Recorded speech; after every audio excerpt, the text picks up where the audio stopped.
Hey guys, it's Jen.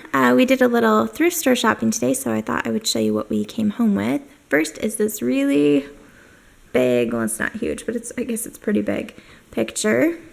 Normally I ignore the picture section entirely, and this one is damaged. There's a spot here, there's another spot here somewhere, and the frame is a little dinged up. And it was $20, which is not exactly a steal in my opinion. But I loved it. There's just something about it. And I knew if I came home without it, I'd be really bummed out. So we bought it. I think I'm going to hang it here in the dining room, but it might go on the wall upstairs. So I love that. It's got wild berries in it. And you can see a gorgeous little red barn in the distance and a stone wall. It's just my thing. I love it.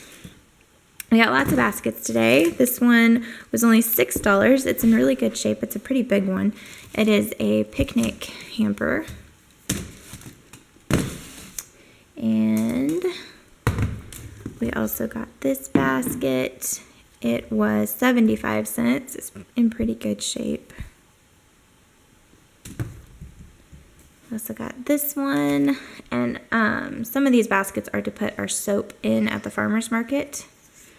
This one was $1, and then this one over here was also $1.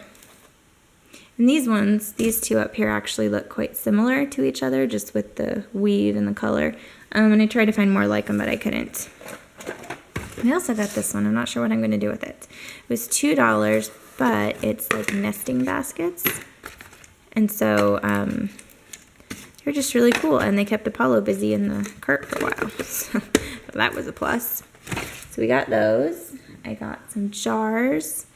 This one is an Atlas Mason jar, and this one was, I want to say 50, yeah, this was 50 cents.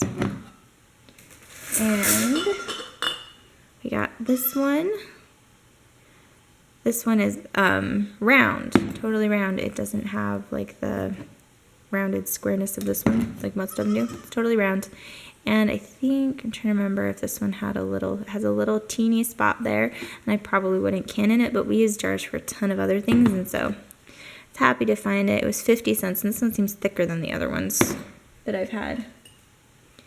We got a bunch of these little ones. They were 25 cents.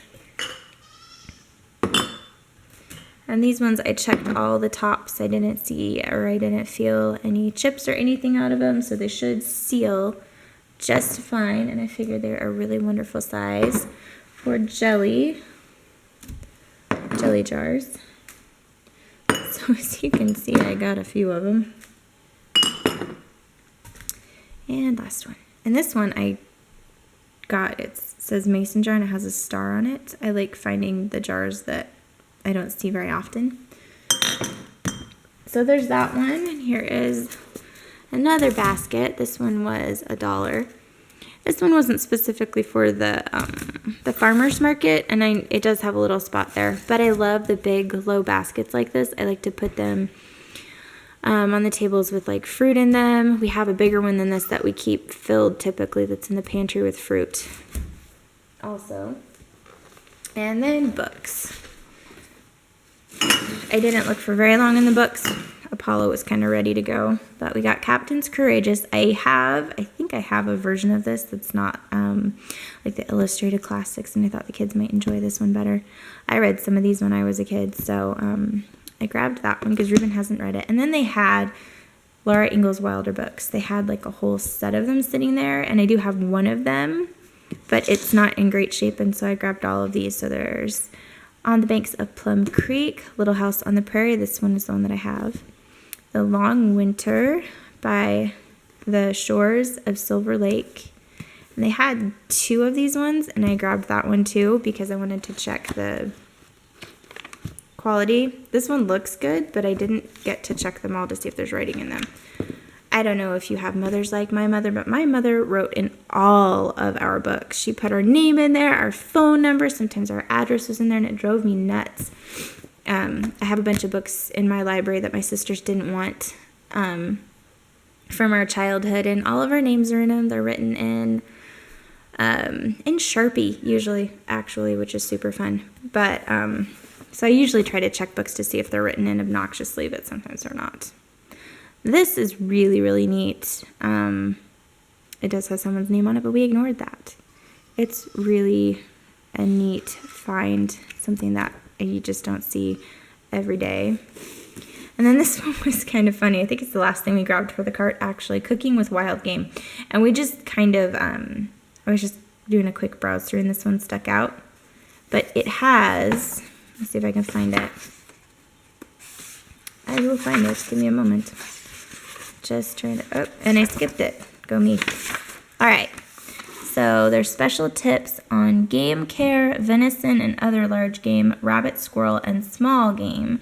And there's birds and ducks and geese and helpful charts, marinades and sauces, appropriate wines, beer, and ales. We will never use that section. Handy how-tos and a shopping guide. And there's all kinds of really cool recipes in here, like apricot rabbit and prune stuffed rabbit. Really neat. So we grabbed that one too. Anyways, that is what we picked up at the thrift store today. Also, a little book for Apollo that had cars in it and a little leather wallet for Ruben. But that is it. I hope you guys are having a great week. I will talk to you all later. Thanks for watching. Bye.